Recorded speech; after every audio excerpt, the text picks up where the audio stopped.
আসসালামু আলাইকুম। আজকে আপনাদেরকে আমি যে বিষয়টি নিয়ে কথা বলবো সেটা হচ্ছে ছোট বাচ্চাদের খাবারগুলো বা উইনিং ফুড যদি বলেন সেগুলো আসলে কিভাবে শুরু করলে ভালো হয়। সাধারণত দেখা যায় ছোট বাচ্চারা এমনিতেই খেতে চায় না, তাদেরকে একটু ধৈর্য ধরে খাওয়াতে হয়।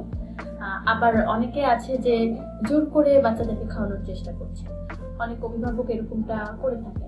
তো অবশ্যই সেই বিষয়টা আমি আপনাদেরকে বর্জন করতে বলবো। একটা টিপস আপনাদেরকে ছোট দিচ্ছি, সেটা হচ্ছে খাবারগুলোকে আপনি কিভাবে বাচ্চার সামনে আসলে পরিবেশন করলে বাচ্চা একটু আকর্ষিত হতে পারে এবং খাবারগুলোর প্রতি তার আগ্রহ বাড়তে পারে।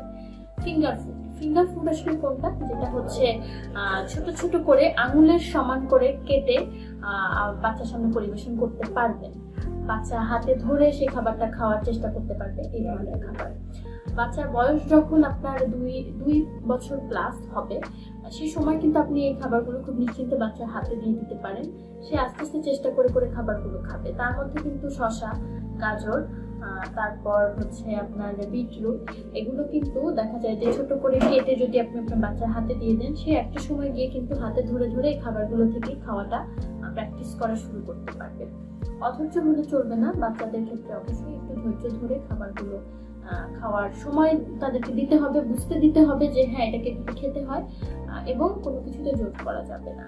তো ফিঙ্গার ফুড যেটাকে বলছি সেটা কিন্তু বাচ্চাদের খাবার শুরু অভ্যস্ত করার ক্ষেত্রে খুবই উপকারী এবং গুরুত্বপূর্ণ একটি বিষয়। এটা থেকে বাচ্চার খাবারের আগ্রহ বাড়ে এবং আস্তে আস্তে দেখা যায় সে তার নিয়মিত খাবারের যে সময় ব্যবস্থা পরিকল্পনা সেটার মধ্যে দিয়ে দিতে শুরু করে।